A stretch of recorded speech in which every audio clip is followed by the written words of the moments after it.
안녕하세요. 오늘은 미지의 세계를 탐구함에 있어서 마음가짐이 얼마나 중요한지 말씀드리겠습니다. 자, 그럼 본론으로 들어가서 이야기 시작해보겠습니다.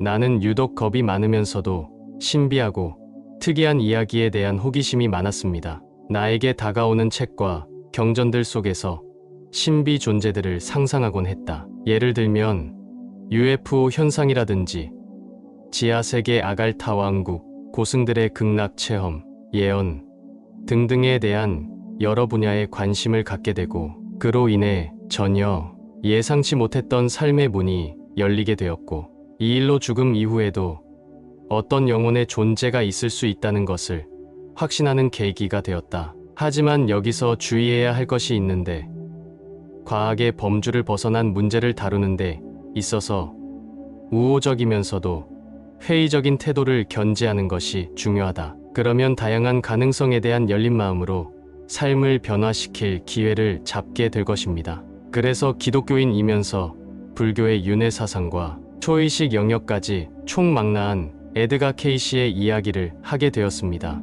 에드가 케이시에 관한 대표적인 두 권의 책은 제스 스턴이 쓴 잠자는 예언자와 토마스 수그루가 쓴 저기의 강이 있네이다. 두 저자는 아주 견실한 저널리스트들이었으며, 에드가 케이시의 믿기 어려운 이야기를 책을 통하여 믿을 만한 것으로 아주 논리적으로 잘 설명하고 있다. 그러니 한번 읽어보시길 바란다. 에드가 케이시는 영적 치유라는 믿기 어려운 업적을 남겼다. 그는 그의 충고를 얻고자 하는 수천 명의 사람들에게 최선을 다해 조언을 했다. 수천 마일 떨어진 곳에 있는 병든 환자를 영안으로 보고 치유하였으며, 그리고 정식으로 훈련받은 의학 전문가들조차 깜짝 놀랄 수밖에 없는 극적인 치유를 보였다. 이런 모든 것들은 정말 믿기 힘든 일이다. 하지만 케이시의 의학적 기적이 전체 업적 중의 일부에 불과하다는 사실이다. 일상생활 속에서 야기되는 격렬하고 고통스러운 질문들에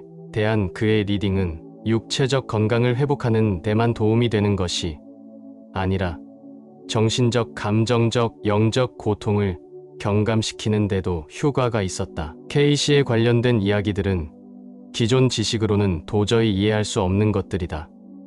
그러나 케이시의 업적을 주의 깊게 평가한 과학적 증거들이 매우 확실하며 빈틈이 없다는 것이다. 케이시의 리딩들을 살펴보면 그 사실들을 도저히 믿지 않을 수가 없는 것이다. ARE 본부의 현대적이고 효율적인 도서관에는 14,000권의 케이시 리딩을 소장하고 있다. 그 자료들은 50년 동안 6,000명의 의뢰자들에게 케이시가 행한 리딩들을 받아 쓴 것이다. 어떤 믿음 체계가 지나치게 조직화되거나 광적인 지지를 얻게 되면 변질되어 그 믿음은 스스로 붕괴되기도 하는데, ARE의 회원 분위기는 지식을 추구하는 대학 캠퍼스처럼 개방적이며 온화하다. 편견이나 고루함도 없으며 열린 마음으로 모든 관점을 탐색하는 것이 가능하다. 케이시가 의사나 목사보다 돋보이는 이유는 그가 제한된 마음을 초월한 의식 수준에 도달할 수 있었다는 명백한 증거가 있기 때문이다. 케이시의 믿음의 토대는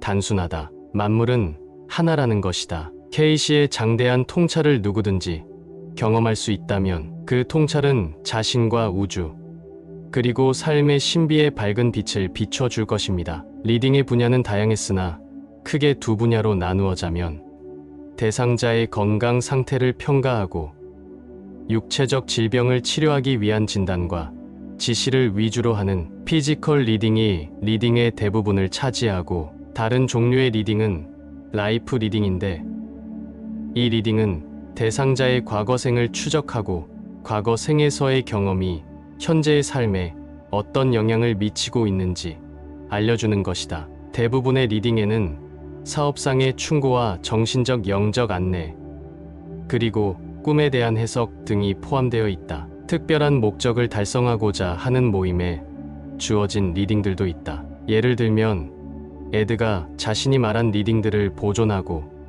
조사하고 퍼뜨리는 일을 하는 사람들을 지도하는 리딩들도 있으며, 또 다른 것은 신에게 좀 더 가깝게 다가가서 자신들의 영적 능력을 개발하고자 하는 사람들에게 주어진 리딩들도 있다. 에드가 케이시는 이런 놀라운 정보들을 두 개의 본질적인 정보원에서 끌어왔다. 리딩에서 제일 먼저 언급하고 있는 것은 잠재의식이다. 케이시의 리딩에 따르면 모든 개인의 잠재의식은 서로 연결되어 있으며 한 개인의 잠재의식이 알고 있는 사실은 다른 사람의 잠재의식도 알 수 있다는 것이다. 에드가 케이시는 개인적 자아의 한계를 극복할 수 있었기 때문에 다른 사람의 잠재의식에 주파수를 맞춰 그것으로부터 정보를 얻을 수 있었다. 또한 그는 잠재의식을 통해 받은 정보를 다른 사람들의 마음이 이해할 수 있도록 바꾸어 표현하는 비범한 능력을 지니고 있었다. 에드가 케이시가 이용했던 정보의 두 번째 원천은 초의식이다. 이 초의식이란 각 개별 영혼이 자신과 신과의 관계를 자각할 수 있는 의식 수준에 도달한 상태라고 볼 수 있다. 그리고 신에게는 모든 지식과 지혜가 완전히 갖추어져 있기 때문에 이 초의식의 파동에 동조함으로써 무한한 원천으로부터 지식과 정보를 끌어올 수 있다는 것이다. 잠재의식에서 정보를 끌어올 때도 그러했지만 초의식에서 정보를 얻기 위해서도 자아의 굴레를 초월할 필요가 있다. 차이가 있다면 초의식 수준에서는 우주의식과 접촉하게 되나 잠재의식 수준에서는 다른 개인의 잠재의식에서 정보를 끌어온다는 점이다. 초의식은 무한하고 전지능력과 교감하기 때문에 이 수준에서 받는 정보는 무제한적이고 오류가 있을 수 없다. 리딩이 우주적 자각에서 기원한다는 것을 확신한 다음부터는 리딩에 대한 완전한 신뢰를 갖게 되었다. 그는 초의식 수준에서 아카식 레코드에 접근할 수 있다. 아카식 레코드는 우주에 존재했던 모든 사람이 생각하고 말하고 행동했던 모든 것들이 기록된 우주의 역사의 연대기이다. 아카식 레코드는 리딩에서 생명의 책 혹은 신의 기억을 담은 책으로도 불렸다. 창조주의 영원한 지혜의 현시라고도 생각할 수 있다. 초의식의 파동에 동조하는 사람은 기록을 읽을 수 있는 것이다. 마지막으로 이야기하고자 하는 것은 대단히 놀랍고 희망을 주는 사실이다. 에드가 케이시는 자신이 유일하게 재능을 부여받은 특별한 존재가 아니고 리딩은 우리 모두가 케이시와 같은 능력을 발휘할 수 있는 잠재력을 지니고 있다고 했다. 모든 사람이 잠재의식을 통한 접촉을 할 수 있으며 초의식적 전지능력이 우리 각자의 내부에 존재하고 있다는 것이다. 이런 수준의 의식과 교감을 하기 위해서는 자신을 제한된 개인적 자아와 동일시하는 의식을 버리고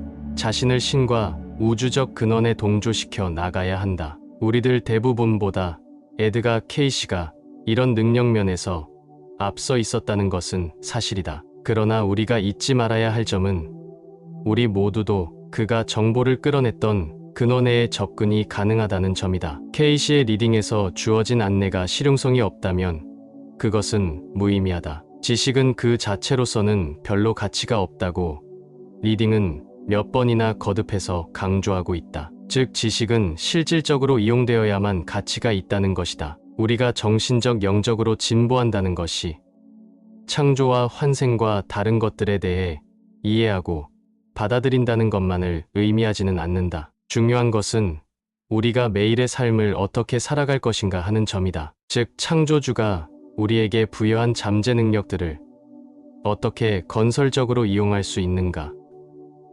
주변 사람들을 어떻게 사랑할 것인가? 성공적인 삶을 위한 두 가지의 열쇠는 신의 의지에 따라 사는 것과 다른 사람에게 봉사하는 삶을 사는 것이다. 신의 존재와 삶의 목적이라는 우주적 질문에 대해서 에드가 케이시의 리딩은 우리에게 희망을 준다. 즉 리딩이 제시하는 답변은 우리가 가는 길에는 일정한 방향이 있으며 그 길은 애써 갈 만한 가치 있는 목적지로 우리를 인도한다는 것이다. 어떻게 좌절을 극복하고 이래서 최상의 능력을 발휘할 수 있는가? 라는 개인적인 질문들에 대해서 리딩은 우리가 그 길을 나아감에 따라 다음 단계를 더 분명하게 보게 될 것이라는 점을 시사하고 있다. K사의 리딩은 삶이라는 여정을 순조롭게 하는데 크게 기여할 수 있다. 리딩은 처음으로 그것에 접하는 사람들의 삶에도 도움이 되고 이미 익숙해진 리딩 속에서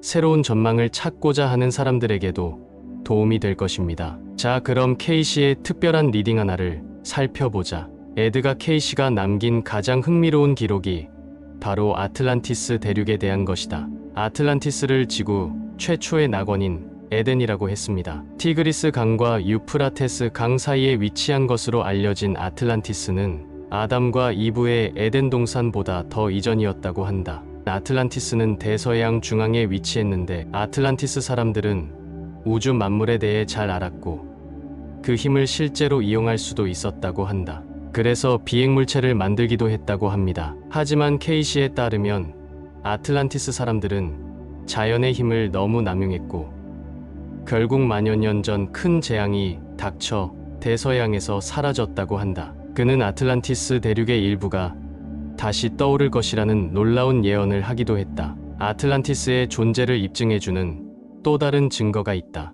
아틀란티스 사람들은 최후의 순간을 맞기 전 자신의 기록을 세계 곳곳에 숨겨 놓았다고 한다. 자, 그럼 아틀란티스에 대한 케이시의 리딩을 들어보자. 1942년 7월 22일 수면 체면 상태에서 질문받은 내용이다. 질문 아틀란티스 때의 과거로 돌아가 봅시다. 투아오이 스톤이 뭐죠?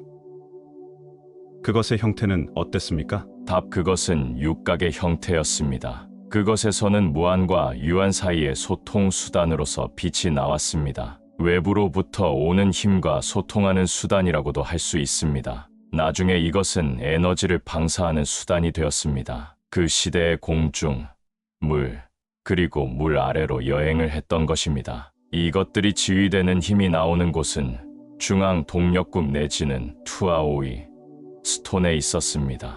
초기에 그것은 영적인 그리고 정신적인 접촉이 이루어지던 원천이었습니다. 처음으로 시작되는 것은 영혼에 품어지는 것이며 정신에서 자라서 물질계에 현현하는 것입니다. 인간은 결국 이를 파괴적 힘을 위한 통로로 전환시켰으며 현대의 힘도 이것을 향해서 성장하고 있습니다. 리딩의 내용을 보면 아틀란티스의 동력은 현대의 우리가 사용하는 석유 등의 화석 연료보다는 앞서 있습니다. 거대한 중앙 장치에서 에너지가 필요한 곳에 원격으로 전달되었으며 그 중앙 장치는 수정으로 이루어져 있었고 또 중요한 것은 그것이 바로 육각 형태였다는 것입니다. 고도로 발달한 문명의 에너지도 결국 파괴를 위해 쓰여졌음에 가슴 아플 뿐입니다. 가장 중요한 내용은 모든 것은 영혼에서 시작되어 정신에서 성장한 다음에